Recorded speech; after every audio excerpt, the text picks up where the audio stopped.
Right. This bloody thing on. Testing. 1, 2, 1 fucking 2. We're live. I think we're live. We've got green light. Well, good morning, folks. Going to be a bit of a interesting one, this, because well, I'm having something to tweet and I've got some thoughts on my mind. Might be a bit controversial, but you know, mate, I like being controversial, right? I mean, it might piss a few people off, but yeah, no, I'm the bloody king, and I've got something to say, and it's something that's bugging me, and people might find it controversial, but you know,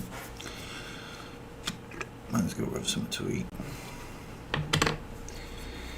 And it's about a lot of things that's going on in this country, right? Now I just watched the short, right? And I'm starting to see something. And somebody goes and says, right, which I thought was the most stupidest fucking thing anybody could ever say. And this fella says on this short, you know, about these immigrants and that coming and being in the hotels and whatnot, saying that is a person that's been unvetted, unchecked, and why are they able to walk around? And I'm thinking to myself, well, that's not crime. It's not against the law for somebody just to walk around, you know. I think this whole hotel immigration bollocks is it's bollocks. Say that while I'm eating chicken, right? Because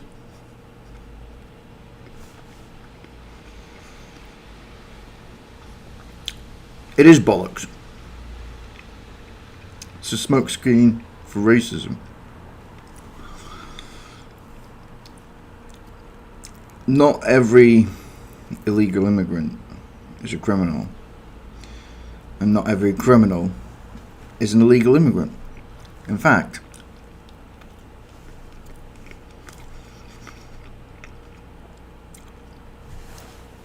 if we're going to be talking about unvetted people walking around freely, right, without being checked, without being having their papers looked at, without their records looking at, what about the people who are actually from this country? This is the argument that I think people miss, is if you want to single out people who are coming here illegally and blanket accuse them all of being this, that and the other, then we have to take a look at our own people as well. You know, the British people, right? And I know it might be controversial. I know some people might be like, oh, shut up.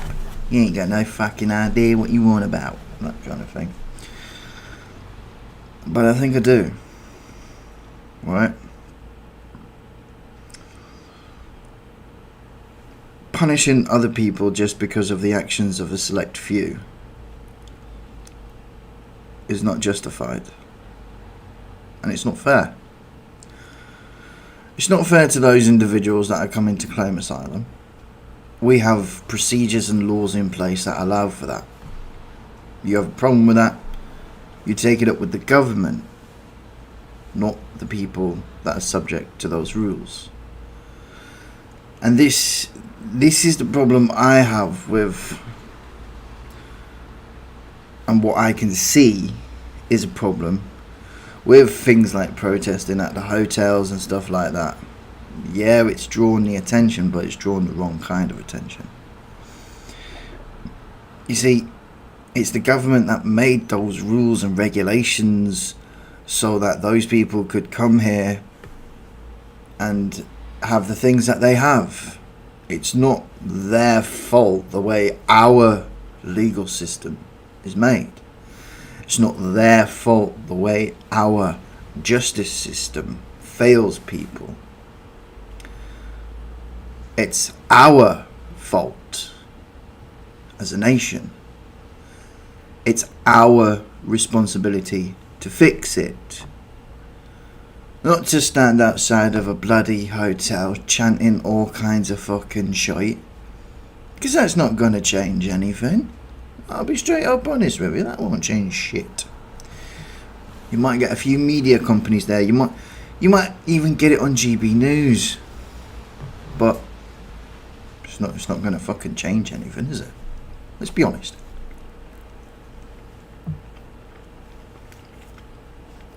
No. Instead, what you're getting is a radical ideology from Britain itself. You know?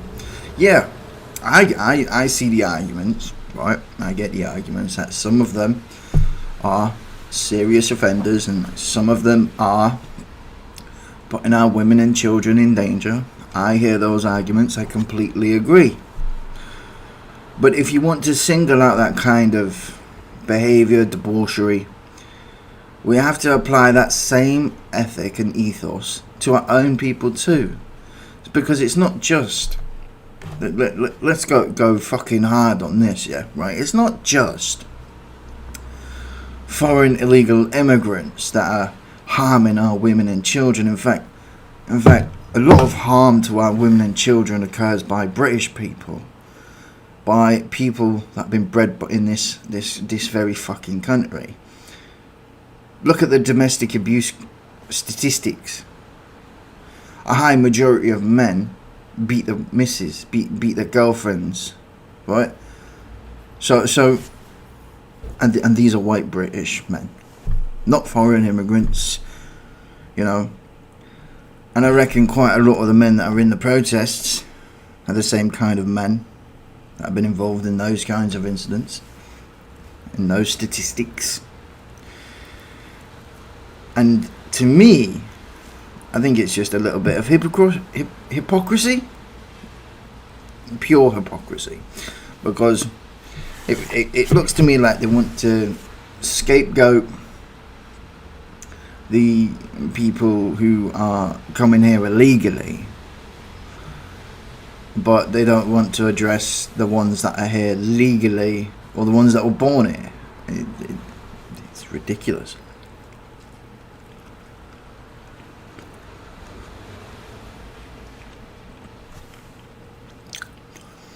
And I know some people might not agree with me, and that's fine. We live in Britain.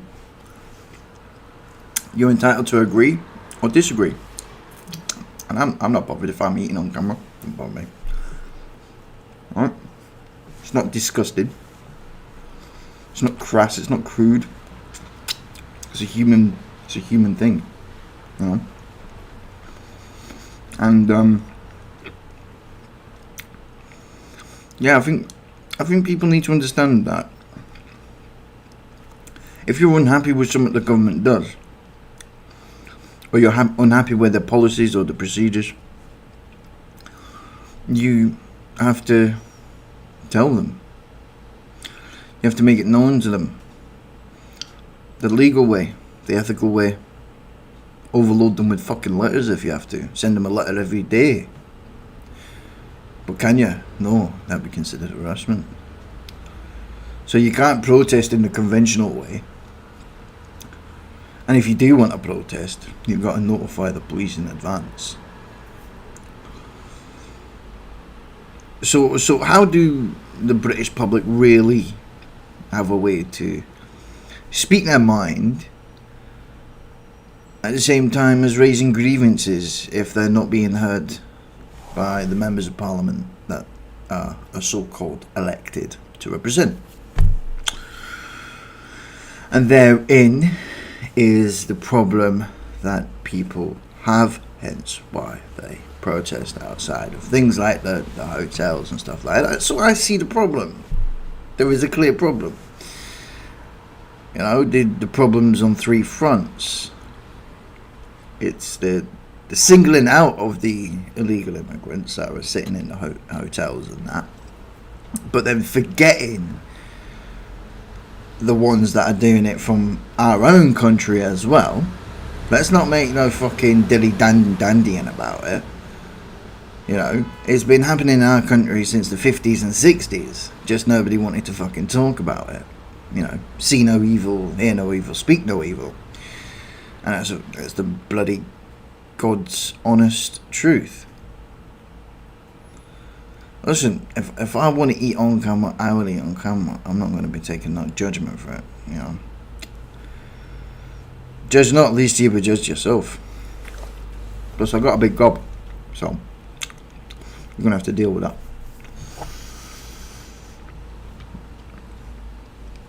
But yeah, those are my thoughts, you know, coming to me today. Just thought I'd share them. Some people would say, well, you shouldn't be sharing thoughts like that. Well, we don't live in a world where our thoughts are criminal. Well, not yet anyway. But I think we're close to it. I think we are really, really, really close to it. But it's an interesting thing with what's been going on with all these protests and everything like that. But I do think it's a three-pronged problem. And number one is them singling out the illegal immigrants, you know, I'm blaming them all for the rotten apples of the view. Then there's them forgetting that, you know, our own fucking people are just as fucking bad, like, you know. And then the other problem is the fact that the government just doesn't listen to the people. In fact, you could say the government views the British public with utter discontempt every day when they're sitting in Parliament, not even actually discussing the things that matter to the British population. Now, unless you actually sit there and watch Parliament, unless you actually sit there and watch what they do in them halls, you can't really say that they're actually doing something for you. Because they sit in that parliamentarian hall, kiss-arsing each other, brown-nosing each other. Oh, we're the right honourable member for da-da-da-da-da. They spend more time with their pleasantries than they do actually discussing the subject. Now, have you ever wondered why that is? Why they quite blatantly avoid actually discussing things in Parliament? It's a simple question. And the answer is more simpler than you think. It's the simple fact that they don't actually want to deal with anything. They want the money, but they don't want to deal with the problems in society. No, instead they will put more and more restrictions upon the British citizens. And that's a clear fact. More and more regulations are being passed. You know?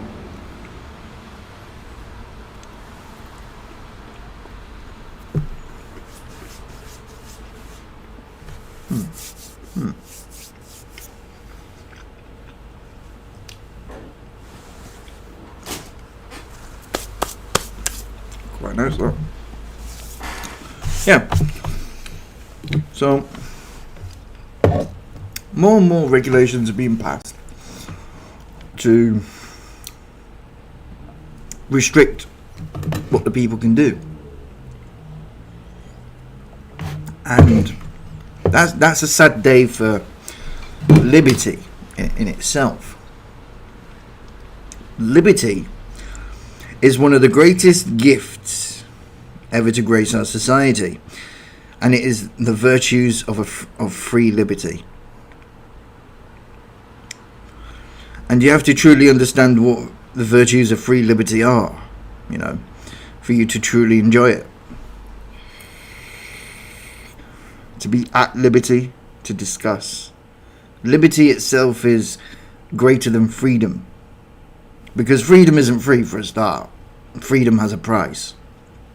Freedom has a price that some people are not willing to pay, but others gladly pay for with their lives. And that's the true fact is, so many people have fought for this country, for this kingdom, this so-called fucking kingdom. And what have they got in return? What have they actually fought for? A nation that second classes its own citizens. A nation that will send you to prison for a tweet, i.e. Lucy Connolly. Yeah, it was racist what she said, but I think the punishment was far too excessive. Way too excessive. 6 months, yeah, that's fair. But 30 months? That was a statement. That was an abuse of the justice system, right? It's petty. It's 30 months, right? But yet in our country, we have a problem in the justice system, which is not the justice system's fault, by the way. It's the government's fault because they created that way. You know, I think it's rather ridiculous how the government will blame the sentencing council for the sentencing guidelines, yet it's the government that create those punishments and guidelines that the sentencing council draws the sentences from on the basis of the legislation that's passed in the parliament. You know, it's quite bizarre. You know. So when people have the issues or the challenges about some sentences not being as severe enough for certain kinds of offences, I agree.